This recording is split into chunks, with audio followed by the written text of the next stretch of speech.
नमस्कार मित्रांनो, Marathi current affair with Baburao या यूट्यूब चॅनलवरती आपलं सर्वांचं स्वागत आहे. मित्रांनो बघा मित्रांनो, आज आपण एक सिरीज चालू केलेली आहे वन लाईनर. त्यामध्ये सर्व आपलं इतिहास, भूगोल, त्यानंतर राज्यघटना या सर्व विषयावरती आपण जे काही 500, 1000 जे काही वन लाईनर होतं ते संपूर्ण त्यामध्ये आपण डिटेल्समध्ये ते देण्याचा प्रयत्न करणार मित्रांनो. बघा, जर आता सध्या आपण भारतीय राज्यघटनेबद्दल काही जो व्हिडिओ बनवलेला आहे मित्रांनो, त्यामध्ये एक 500 क्वेश्चनचा आपण व्हिडिओ बनवत आहोत. तर त्यानंतर अजून पण त्याचे पार्ट येतील. तर चला सविस्तर पाहू आता भारतीय राज्यघटनेमध्ये जे काही क्वेश्चन आहे महत्त्वाचे. तर मित्रांनो, पहिला प्रश्न आहे यामधला, घटना समितीची स्थापना कोणत्या योजनेच्या तरतुदीनुसार झालेली आहे मित्रांनो. बघा, घटना समितीची स्थापना त्रिमंत्री योजना जी 1946मध्ये चालू झाली त्या योजनेनुसार घटना समितीची स्थापना करण्यात आलेली आहे. पुढचा आहे, घटना समितीमध्ये सुरुवातीस किती सदस्य होते मित्रांनो. बघा, हा प्रश्न विचारला जातात मित्रांनो. तर घटना समिती सुरुवातीस 299 सदस्य होते. पुढे आहे, घटना समितीवरती एक ॲग्लो इंडियन सदस्य होते. तर ते कोण होते मित्रांनो. तर ते कोण होते, फ्रँक अँथनी हे घटना समितीवरती एक ॲग्लो इंडियन सदस्य होते मित्रांनो. पुढचा प्रश्न आहे, घटना समितीत मुंबई प्रांतात यांच्या विधानसभेत किती सदस्यांचा समावेश होता. बघा, घटना समितीत ते मुंबई प्रांतातल्या विधानसभेतील 21 सदस्यांचा समावेश होता, हे लक्षात ठेवा. पुढचा प्रश्न आहे, घटना समितीच्या सदस्यांमध्ये अनुसूचित जातीच्या किंवा सदस्यांचा किती समावेश होता. तर 30 हा अनुसूचित जातीतील सदस्यांचा घटना समितीमध्ये सदस्यांमध्ये समावेश होता. पुढचा प्रश्न आहे, घटना समितीमध्ये एकूण किती प्रमुख स्त्री सदस्य होत्या मित्रांनो. बघा, महत्त्वाचे जे सदस्य आहे ते आपण पाहणार आहोत मित्रांनो. एक आहे राजकुमारी अमृतकौर, अम्मू स्वामीनाथन, दक्षिणयानी, वेलायुगनाथन, नलिनी रंजन घोष, सरोजिनी नायडू, दुर्गाबाई देशमुख, विजयलक्ष्मी पंडित, मालती चौधरी, हंसबेन मेहता मित्रांनो. ह्या काही प्रमुख स्त्री सदस्य होता. पुढचा प्रश्न आहे, घटना समितीचे पहिले अधिवेशन कधी व कोणत्या ठिकाणी झाले. तर 9 डिसेंबर 1946 रोजी घटना समितीचं पहिलं अधिवेशन दिल्ली या ठिकाणी झाले. घटना समितीच्या सुरुवातीच्या अधिवेशनास अध्यक्ष म्हणून कोणची निवड करण्यात आली होती. तर डॉक्टर सच्चिदानंद सिन्हा हे घटना समितीच्या पहिल्या अधिवेशनाचे अध्यक्ष होते. पुढचा प्रश्न आहे, घटना समितीच्या सल्लागार म्हणून कोणाची निवड करण्यात आली होती. घटना समितीचे सल्लागार म्हणून तर BN राव यांची घटना समितीचे सल्लागार म्हणून निवड करण्यात आलेली आहे. पुढचा प्रश्न आहे, डॉक्टर राजेंद्र प्रसाद यांची घटना समितीच्या अध्यक्षपदी केव्हा निवड करण्यात आली मित्रांनो. बघा, पहिले अध्यक्ष कोण होतं. तर ते होते आपले सच्चिदानंद सिन्हा. तर डॉक्टर राजेंद्र प्रसाद यांची घटना समितीचे अध्यक्ष म्हणून केव्हा निवड करण्यात आली. तर 11 डिसेंबर 1946च्या बैठकीच्या वेळेस. आणि पहिले 9 डिसेंबरच्या वेळेस कोण होते. तर ते सच्चिदानंद सिन्हा होते मित्रांनो, लक्षात ठेवा. पुढचा प्रश्न आहे, घटना समितीत एकूण किती उपसमित्या होत्या. तर 11 उपसमित्या होत्या. पुढचा प्रश्न आहे, घटनेच्या मसुदा समितीच्या अध्यक्षपदी कोणाची निवड करण्यात आली होती. तर डॉक्टर बाबासाहेब आंबेडकर यांची निवड करण्यात आली होती मसुदा समितीचे अध्यक्ष म्हणून. 29 ऑगस्ट 1947 रोजी मसुदा समितीची स्थापना करण्यात आलेली आहे. घटना समितीचे कामकाज किती दिवस चालले होते मित्रांनो. 1082 दिवस घटना समितीचे कामकाज चालले होते. आणि तसं बोलले तर 2 वर्षे 11 महिने 18 दिवस. काही ठिकाणी बघा मित्रांनो 17 दिवस देखील उल्लेख आढळतो, पण 2 वर्षे 11 महिने 18 दिवस. आणि दिवसात बोलायचं झालं तर 1082 दिवस घटना समितीचे कामकाज चालले होते. पुढचा प्रश्न आहे, घटना समितीचे प्रत्यक्ष कामकाज किती दिवस चालले होते मित्रांनो. बघा, घटना समितीचे प्रत्यक्ष कामकाज ते 165 दिवस चालले होते. असा प्रश्न विचारला जाऊ शकतो. घटना समितीचे प्रत्यक्ष कामकाज तर 165 मित्रांनो, लक्षात ठेवा. मसुदा समितीमध्ये किती सदस्य होते मित्रांनो. बघा, मसुदा समितीमध्ये एक अध्यक्ष आणि 6 सदस्य होते.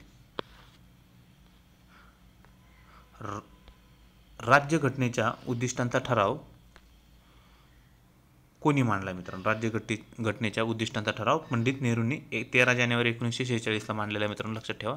कोणत्या दिवशी घटना समितीचे भारताचे संविधान स्वीकृत केले.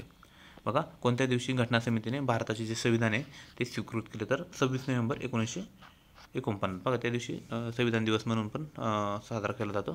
तर 26 नोव्हेंबर 1949 रोजी घटना समितीने भारताचे संविधान स्वीकृत केले. पुढचा प्रश्न आहे, संविधान समितीची शेवटची बैठक कधी झालेली. तर 24 जानेवारी 1950ला संविधान सभेची शेवटची बैठक झालेली मित्रांनो, लक्षात ठेवा. बघा, पहिली बैठक कधी झालेली 9 डिसेंबर 1949. 11 डिसेंबर त्यानंतर आता शेवटची कधी 24 जानेवारी 1950 मित्रांनो. संविधान दिवस कधी साजरा केला जातो? 26 नोव्हेंबर रोजी साजरा केला जातो. भारतीय राज्यघटना कधी अंमलात आली? तर 26 जानेवारी 1950ला भारतीय राज्यघटना अंमलात आली. स्वीकारली कधी? 26 नोव्हेंबर 1949 आणि 26 जानेवारीला ती अंमलात आलेली. भारतीय घटनेत सुरुवातीस किती परिशिष्टे व कलम होती? सुरुवातीस 8 परिशिष्ट आणि 355 कलम होते मित्रांनो, लक्षात ठेवा. पुढचा आहे 9व्या परिशिष्टात भारतीय राज्यघटनेमध्ये कोणत्या घटनादुरुस्तीचा समाविष्ट करण्यात आलेला आहे मित्रांनो? बघा 1951ची पहिली घटनादुरुस्ती आहे. त्यानुसार 9व्या परिशिष्टामध्ये भारतीय घटनेमध्ये 9व्या परिशिष्टामध्ये मित्रांनो 1951च्या ज्या पहिली घटनादुरुस्ती आहे त्यानुसार त्याच्यात चेंजेस करण्यात आलेले. म्हणजे पहिले 8 परिशिष्ट होतं, तर 1951मध्ये जी पहिली घटनादुरुस्ती आली त्यानुसार हे 9वं परिशिष्ट ॲड केलेलं आहे. पुढचा प्रश्न आहे भारतीय घटनेत मूलभूत कर्तव्याचा समावेश कोणत्या घटनादुरुस्तीनुसार करण्यात आलेला आहे? तर 1976ची 42वी घटनादुरुस्ती मित्रांनो, लक्षात ठेवा. मूलभूत कर्तव्य म्हणलं तर 1976ची 42वी घटनादुरुस्ती. भारताचा घटनात्मक प्रमुख कोण असतो? तर राष्ट्रपती असतो. घटनेनुसार भारताची शासन पद्धती कोणत्या प्रकारची आहे? तर संसदीय शासन पद्धती मित्रांनो. काही ठिकाणी हुकुमशाही असती, काही ठिकाणी राजेशाही असती. ह्या अशा काही प्रकारच्या हे. कोणत्या घटनादुरुस्तीनुसार संविधानाच्या सरनाम्यात समाजवादी, धर्मनिरपेक्ष या शब्दांचा समावेश करण्यात आला? कोणता? समाजवादी आणि धर्मनिरपेक्ष. तर 1976ची 42वी घटनादुरुस्ती यामध्ये हा शब्दांचा समावेश करण्यात आलेला आहे. कोणत्या वर्षी घटना समिती सार्वभौम झाली? तर 14 ऑगस्ट 1947 मित्रांनो. बघा प्रश्न विचारले जातात कोणत्या वर्षी आपली घटना समिती ती सार्वभौम झाली? तर 14 ऑगस्ट 1947 या दिवशी ही सार्वभौम झाली. बघा प्रथम रेग्युलेटिंग ॲक्ट कोणत्या वर्षी सहमत आला किंवा अंमलात आला? तर 1973. बघा त्यानंतर 20 वर्षांनी तो अंमलात आला. 73, त्यानंतर 93 नंतर 13 असं पुढे गेला तो. पुढचा प्रश्न आहे संसदीय लोकशाहीची कल्पना कोणत्या देशाच्या राज्यघटनेवरून घेण्यात आलेली? तर ती इंग्लंडवरून घेतलेली. बघा संसदीय लोकशाहीची कल्पना कोणत्या? इंग्लंड देशावरून. संघराज्याची संकल्पना कोणत्या देशाच्या राज्यघटनेवरून स्वीकारण्यात आली? तर अमेरिका व कॅनडा. लक्षात ठेवा मित्रांनो.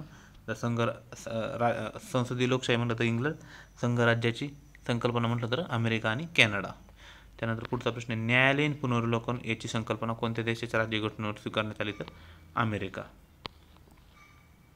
आणीबाणीची जी संकल्पना कोणत्या देशाच्या राज्यघटनेवर घेण्यात आली? तर जर्मनी. आणीबाणी म्हणलं तर जर्मनी. मार्गदर्शक तत्वाची संकल्पना कोणत्या देशाच्या राज्यघटनेवरून घेण्यात आली? तर आयर्लंड. आणि घटनादुरुस्तीची संकल्पना म्हटलं तर ती दक्षिण आफ्रिका. हे लक्षात ठेवा मित्रांनो. हे यावरती प्रश्न विचारले जातात मित्रांनो. त्यानंतर ज्या 3 सूची आहे, समवर्ती सूची, राज्यसूची आणि केंद्रसूची, या सूची आहे त्यांची संकल्पना कोणत्या राज्यघटनेवरून घेण्यात आली? तर ऑस्ट्रेलियाच्या 7व्या परिशिष्ट मित्रांनो सूची म्हणून त्यावरून घेण्यात आलेले आहे. राज्यघटनेमध्ये एकूण किती भाग आहेत? तर 25 भाग आहे मित्रांनो, लक्षात ठेवा. राज्यघटनेत एकूण किती परिशिष्ट? तर 12 परिशिष्ट आहे. परिशिष्ट पहिले ते कशाशी संबंधित आहे? पहिले परिशिष्ट तर राज्य व केंद्रशासित प्रदेश यांच्याशी. परिशिष्ट 8वे कशाशी संबंधित आहे? तर त्या 22 भाषा मित्रांनो त्याच्यावरशी संबंधित आहे. पंचायत राज कितव्या परिशिष्टामध्ये येते? बघा मित्रांनो जे पंचायत राज आहे ते कितव्या परिशिष्टात येते? तर 11वे परिशिष्ट आहे, त्यामध्ये पंचायत राज येतो मित्रांनो, लक्षात ठेवा. पक्षांतरबंदी तरतूद कितव्या परिशिष्टात येते? तर 10व्या परिशिष्टात पक्षांतरबंदी हा कायदा किंवा तरतूद येते. कलम 2 कशाशी संबंधित आहे मित्रांनो? तर नवीन राज्याची निर्मितीशी संबंधित कलम 2 आहे. कलम 17 कशाशी संबंधित आहे? तर अस्पृश्यता पाळण्यावर बंदी मित्रांनो. कोणतं? कलम 17. कलम 2 नवीन राज्याची निर्मिती.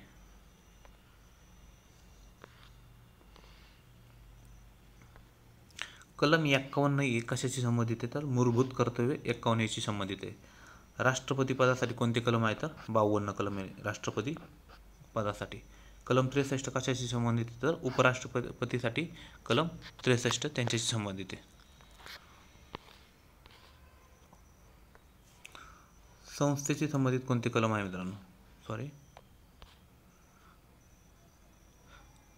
इथं चुकलेले बघा मित्रांनो. संस्थेची तर संसदेची संबंधित कोणते कलम येतात? तर कलम 79 संसदेशी संबंधित आहे. कलम 80 कशाशी?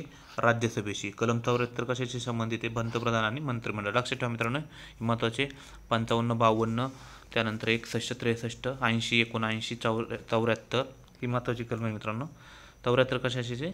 पंतप्रधान आणि मंत्रिमंडळ, आणि 80 कशाची राज्यसभा, 79 कशाची संसदेशी संबंधित आहे मित्रांनो. महाभियोग कोणत्या कलमानुसार चालवला जातो? तर कलम 61 नुसार महाभियोग चालवला जातो. बघा महाभियोग कोणावरती चालवला जातो तर कमेंट बॉक्समध्ये करून सांगा तुम्ही महाभियोग कोणावरती चालवला जातो.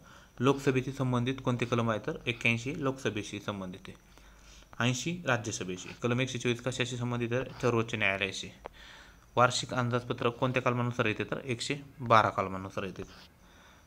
राष्ट्रपतीचा वटहुकूम काढण्याचा अधिकार 123 कलम लक्षात ठेवा. राष्ट्रपती सर्वोच्च न्यायालयाचा न्यायाधीशांचा सल्ला घेऊ शकतात ते कोणत्या कलमानुसार तर 143 कलमानुसार मित्रांनो. कलम 148 कशाशी संबंधित आहे? नियंत्रक व महालेखा परीक्षक CAG मित्रांनो लक्षात ठेवा. राष्ट्रपतीचा क्षमादानाचा अधिकार कोणत्या कलमानुसार येतो तर 72 कलमानुसार राष्ट्रपतीचा क्षमादानाचा अधिकार येतो. राज्यपालाची नेमणूक करण्याचा अधिकार तर 155 मित्रांनो लक्षात ठेवा. राज्य विधानसभेची रचना कोणत्या कलमानुसार होते तर 170 कलमानुसार राज्य विधानसभेची रचना करण्यात येते. राज्य विधान परिषदेची रचना 171 कलमानुसार होते. कलम 213 कशाशी संबंधित आहे मित्रांनो? बघा राज्य विधानसभेची रचना कशानुसार होते तर राज्य विधानसभा 170 आणि राज्य विधान परिषद 171. तर कलम 213 कशाशी संबंधित आहे मित्रांनो? तर कलम 213 कशाशी संबंधित आहे तर राज्यपालाचा वटहुकूम लक्षात ठेवा मित्रांनो. राज्यपालाला जर वटहुकूम असेल तर तो कशाशी 213शी संबंधित आहे मित्रांनो. बघा राष्ट्रपती आणि राज्यपाल यांची ज्या काही गोष्टी आहेत तर सर्व सामायिकेचे फक्त कलम चेंज असे मित्रांनो, वयाची अट वगैरे. कलम 248 कशाशी संबंधित आहे? संसदेचे शेषाधिकार. वित्त आयोग कोणत्या कलमानुसार येतो तर 280. कलम 312 कशाशी संबंधित आहे? अखिल भारतीय सेवा UPSC. 315 कशाशी संबंधित आहे? केंद्र व राज्य लोकसेवा आयोग. कलम 352 कशाशी संबंधित आहे? राष्ट्रीय आणीबाणी. कलम 356 कशाशी संबंधित आहे? घटनात्मक आणीबाणी. कलम 370 जम्मू काश्मीरबाबत खास तरतुदी. निवडणूक आयोगाबाबत कोणते कलम आहे मित्रांनो तर 324 कलम आहे. 360 कशाशी संबंधित आहे? आर्थिक आणीबाणी. लोकसभेची सदस्य संख्या कमाल किती निश्चित करण्यात आलेली तर 550 आलेली लक्षात ठेवा. राष्ट्रपती लोकसभेवर किती सदस्यांची निवड करू शकतात तर 2 लक्षात ठेवा. राष्ट्रपती 2. लोकसभेवर घटक राज्यांचे किती सदस्य असतात तर 530 असतात मित्रांनो लक्षात ठेवा. बघा 550 तर भारतात किती सध्या 545 552 आहे. लोकसभेवर केंद्रशासित प्रदेशातील सदस्यांची संख्या किती तर 20 असते मित्रांनो. बघा घटक राज्याचे सदस्य किती असतात 530. त्यानंतर केंद्रशासित प्रदेशाचे 20, राष्ट्रपतीचे 2 असे किती असतात टोटल 530 + 2 + 20 552 असतात लक्षात ठेवा मित्रांनो. हे लोकसभेचे 16व्या लोकसभेतील सदस्यांची संख्या किती आहे तर 545 आहे. लोकसभेवर सर्वात जास्त कोणत्या राज्याचे सदस्य आहेत तर उत्तर प्रदेशचे 80, महाराष्ट्राचे 48, पश्चिम बंगालचे 42 असा हा क्रम आहे. लोकसभेचा सदस्य होण्यासाठी वयाची किती किमान वर्ष पूर्ण असावे लागतात तर 25 मित्रांनो लक्षात ठेवा. लोकसभेचा कार्यकाळ किती दिवसाचा असतो 5 वर्ष. आणीबाणी काळात 1 वर्ष वाढवता येतो आणि 1 वर्ष वाढवला तर 6 महिन्याच्या आत निवडणुका घ्याव्या लागतात मित्रांनो. लोकसभेतील 2 अधिवेशनामध्ये किती महिन्यांचा पेक्षा जास्त अंतर असू नये तर 6 महिन्याचं. राज्यसभेवर एकूण किती सदस्य संख्या असते तर 250 मित्रांनो लक्षात ठेवा. राज्यसभेवर विधानसभा व केंद्रशासित प्रदेशांचे निवडून दिलेले किती सदस्य असतात तर ते 238 असतात मित्रांनो लक्षात ठेवा. 238 विधानसभा व केंद्रशासित प्रदेशांचे. राज्यसभेवर साहित्य, कला, विज्ञान, समाजसेवा इत्यादी क्षेत्रातून राष्ट्रपतीने नियुक्त केलेले किती 12 सदस्य. म्हणजे राष्ट्रपती नियुक्त करतात कोणत्या क्षेत्रातील साहित्य, कला, विज्ञान, समाजसेवा इत्यादी जे काय महत्त्वाचे. राज्यसभेवर राज्यांनी सर्वात जास्त सदस्य संख्या कोणत्या राज्याची आहे तर राज्यसभेवरती सर्वात जास्त उत्तर प्रदेश 31, महाराष्ट्र 19, तामिळनाडू 18. राज्यसभा सदस्याची वयाची किती वर्ष पूर्ण असावे लागतात तर 30. कोणत्या परिस्थितीत राज्यसभा लोकसभेचे सदस्यत्व रद्द होते? बघा 60 दिवस जर परवानगीशिवाय गैरहजर राहिलं, बैठकांना अनुपस्थित राहिलं तर सदस्यत्व रद्द होतं मित्रांनो लक्षात ठेवा. किंवा पक्षांतरबंदी ह्या गोष्टी तर ते वेगळ्या आल्या मित्रांनो, पण महत्त्वाचं कारण हे राज्यसभेचा कार्यकाळ किती वर्षाचा असतो. बघा स्थायी सभागृह हे कधी विसर्जित होत नाही. दर 2 वर्षांनी 1/3 लोकसंख्या ही सदस्य हे चेंजेस होत असतात मित्रांनो. राज्यसभेचा सभापती कोण असतो तर भारताचा उपराष्ट्रपती हे त्याचा सभापती किंवा अध्यक्ष असतो. राज्यसभा अध्यक्षाचा कार्यकाळ किती वर्षाचा असतो तर 5 वर्ष. पुढचा आहे, राष्ट्रपती पदासाठी किती वर्ष पूर्ण असावे लागतात तर 35. राष्ट्रपती पदासाठी कोणते सदस्य राष्ट्रपतीच्या निवडणुकीत भाग घेत नाही तर राज्य विधान परिषदेचे. मग कोणते घेतात तर लोकसभा, राज्यसभा आणि विधानसभेचे. राष्ट्रपतींना कोणती शपथ देतात? व्हिडिओ आवडला लाईक करा, शेअर करा आणि कमेंट करा. धन्यवाद मित्रांनो. राष्ट्रपती आपला राजीनामा कोणाकडे देतात तर उपराष्ट्रपतीकडे आपला राजीनामा देतात.